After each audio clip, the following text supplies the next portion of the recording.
तो इस क्लास में हम लोग टाइगर रिजर्व के बारे में समझने जा रहे हैं और अभी लेटेस्ट एक टाइगर रिजर्व को घोषित किया गया एमपी में और उस हिसाब से एमपी में टोटल 9 टाइगर रिजर्व है। आखिर टाइगर रिजर्व का कॉन्सेप्ट कहाँ से आया, क्यों बनाना पड़ा और इसका बेनिफिट क्या क्या है, तो सभी कुछ समझेंगे इस एडिटोरियल्स में हम लोग। GS paper 3 ecology and environment. तो यहाँ पे बच्चे लोग देखोगे ना, शुरुआत में 20th सेंचुरी में यानी कि 1900 में, ठीक है 1900 में शुरुआत में लगभग टाइगर हमारे पास कितने थे, 40,000 थे। 40,000 अच्छा खासा होता है, ठीक है। बट देखो जिस हिसाब से टाइगर का किलिंग हुआ, पोचिंग हुआ, इसकी वजह से टाइगर का संख्या घटने लगा।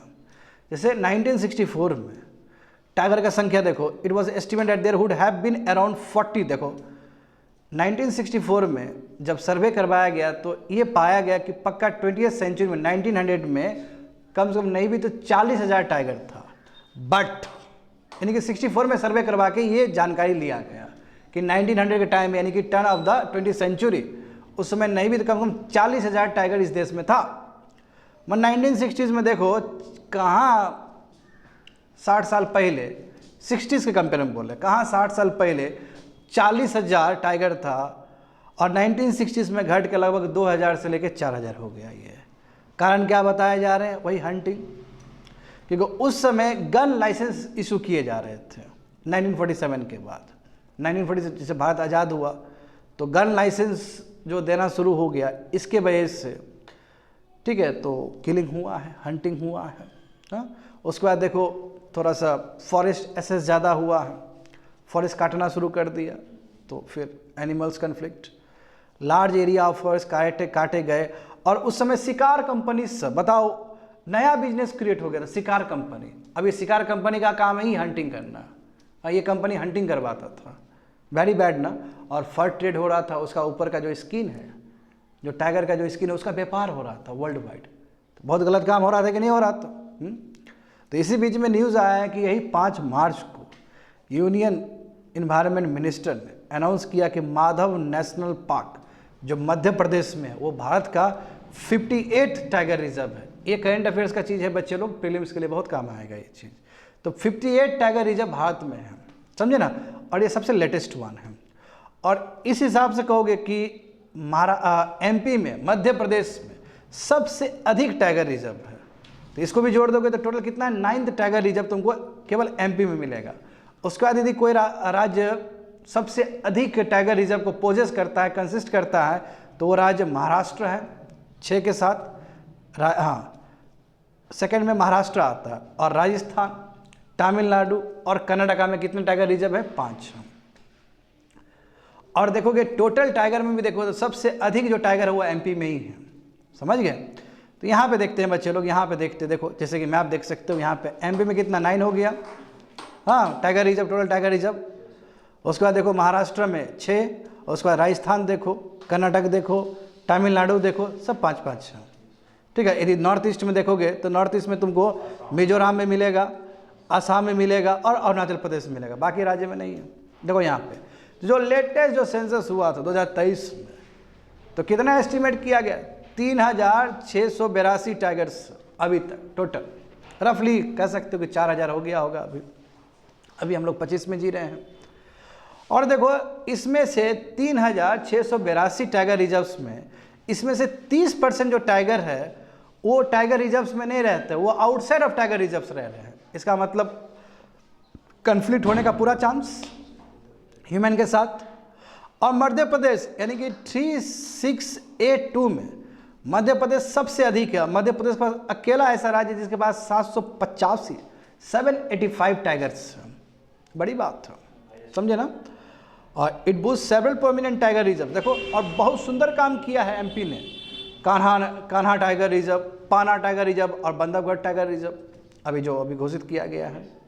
However Kuno Madhav forest division in the northern part of the state has historically been relatively neglected. बताओ, शुरू से ये जो एरिया है, माधव वाला जो जगह एरिया है, कुनो माधवपुर, कुनो इसलिए लिखा गया क्योंकि वो कंटिन्यूस बेल्ट है एक्चुअली, ठीक है। ये जो माधव टाइगर रिजर्व जो घोषित किया गया बच्चे लोग, ये बहुत करीब रणथंबोर टाइगर रिजर्व के भी बहुत करीब है ये, समझिए इसका लोकेशन, यदि लोकेशन देखोगे मैप में जाके तो इस एरिया को ना कुनो माधव फॉरेस्ट डिवीजन को ना बहुत ही ज़्यादा नेगलेक्ट किया गया है। अब देखो, अब कुनो जाके तुम्हारा प्रोमिनेंस हुआ है। कुनो इसलिए प्रोमिनेंस हुआ क्योंकि जो चीता री इंट्रोडक्शन जो प्रोग्राम है कुनो नेशनल पार्क में ही करवाया गया है, इसलिए उसका सिग्निफिकेंस बढ़ गया। नामीबिया से साउथ अफ्रीका से मंगवाए थे ना हम लोग रिसेंट टाइम में चीता, तो बिल्कुल कुनो नेशनल पार्क में ही इंट्रोड्यूस किया गया है उसको, समझे। चीता भारत से चीता तो एक्सटिंक्ट हो गया, तो हम मंगवाए हैं अफ्रीका से। एनीवे यहाँ पे देखो, तो ये जो प्रोजेक्ट टाइगर जो कि कितना फेमस है, नहीं प्रोजेक्ट टाइगर, ये कब इनाग्रेट हुआ और किस परिस्थिति में इनाग्रेट हुआ, क्यों करना पड़ा ये चीज़। तो बच्चे लोग हमें इसको समझना है तो 1969 का वो समय याद करना होगा, जहाँ पे उस समय जो national board for wild life जो है, और अभी यही तुम्हारा उस समय नाम क्या था इसका, Indian board for wild life, और इसी बोर्ड का नाम अभी national board for wild life है, जिसके जो चेयरमैन होते हैं बाय डिफॉल्ट प्राइम मिनिस्टर होते हैं। और जो रिसेंट में अभी मीटिंग भी हुआ था, इसी का रिसेंट में गुजरात में मीटिंग भी हुआ था, जहाँ मोदी जी चेयर किए थे, ठीक है, रिसेंट में। तो उस समय जो national board for wild life उसका नाम क्या था, Indian board for wild life.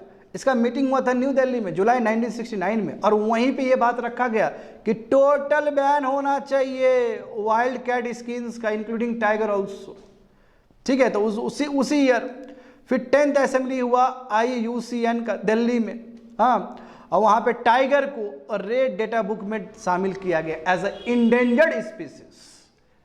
Endangered species, और वहाँ पे कॉल दिया गया कि नो, टाइगर को बचाना होगा, टाइगर बहुत ज़्यादा ही खत्म हो गया इस देश से, टाइगर को बचाना होगा।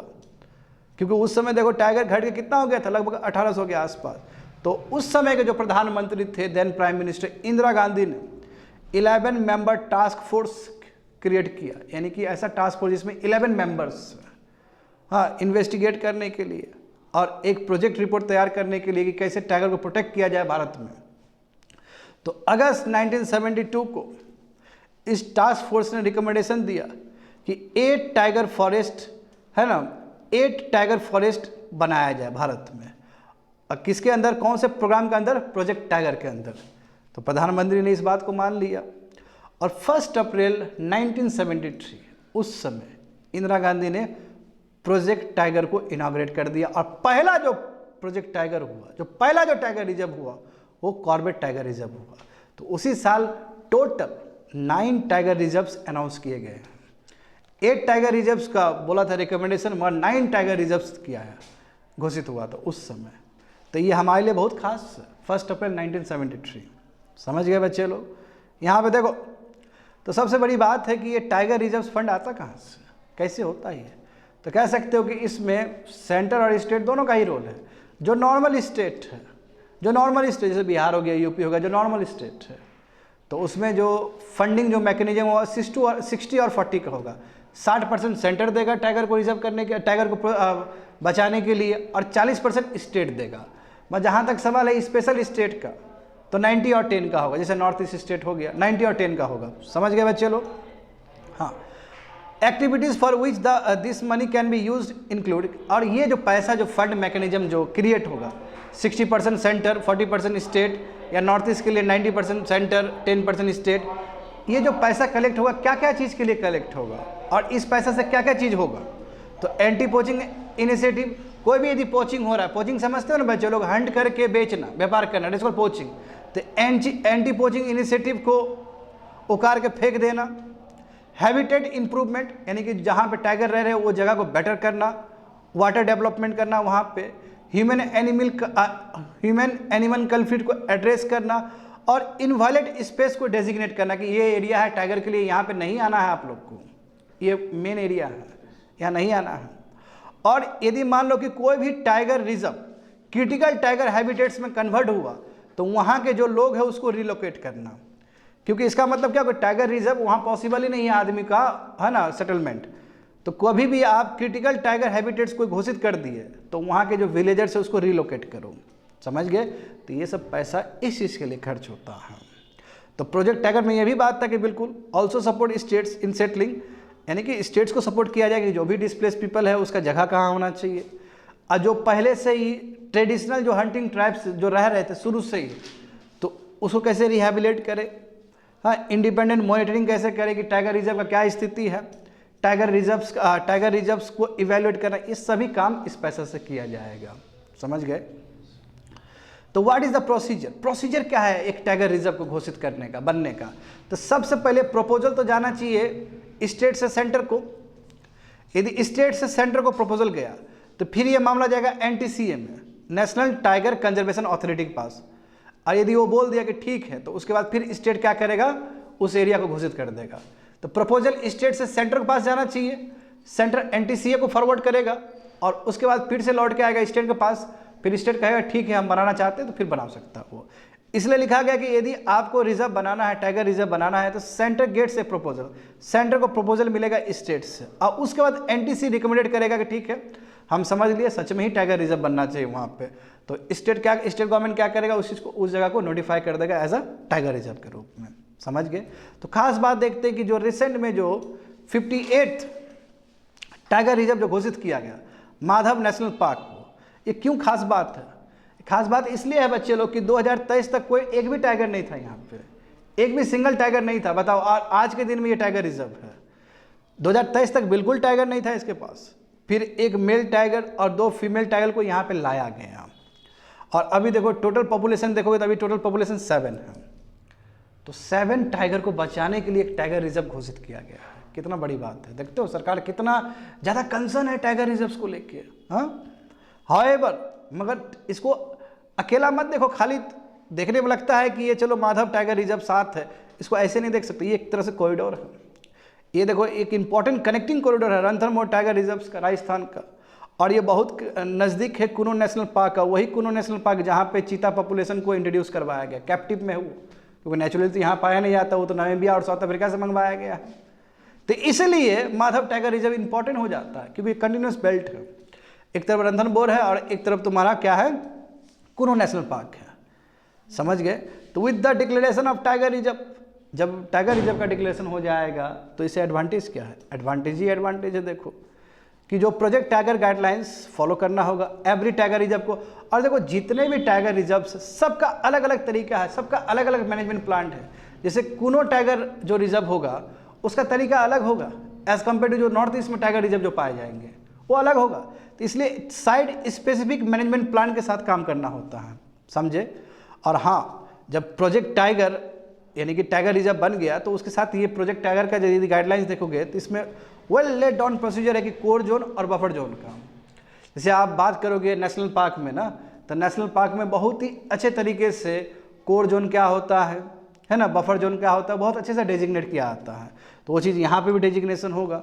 साथ साथ ये है कि हैबिटेट इंप्रूवमेंट का बात होगा, फील्ड डेटा कलेक्शंस होंगे, ठीक है, वहाँ का फ्लोरा और फौना के बारे में अध्ययन किया जाएगा, क्या क्या चेंज हुआ पहले कंपैरिजन में, वहाँ पे एनिमल और भी एनिमल जो है उसको एस्टिमेट किया जाएगा। तो एवरीथिंग बहुत ही साइंटिफिक तरीके से काम होता है यदि कोई भी टाइगर रिजर्व घोषित हो जाए। तो यहाँ पे देखो जो गाइडलाइंस हैं इसमें वही बात है कि जो टाइगर्स है, प्रे है, को प्रेडिटर्स है ना, सबको प्रिजर्व किए जाते हैं। और ये जो प्रोजेक्ट टाइगर है उसको रिप्लेस किया है NTCA ने, यानी कि कुछ भी टाइगर रिजर्व यदि हमें घोषित करना होता तो हम NTCA के पास ही फॉरवर्ड करते हैं, नेशनल टाइगर कंजर्वेशन अथॉरिटी। अब प्रोजेक्ट टाइगर केवल नाम के लिए रह गया, बट उसका जो अथॉरिटी है, जो काम करने का जो पावर है वो किसके पास है? NTCA के पास है। और ये जो हुआ है चेंज, ये 2006 में चेंज हुआ और अभी तक ये चेंजेस कंटिन्यू है। तो इसलिए tiger reserve very very important. समझ गए ना? कंप्लीटेड।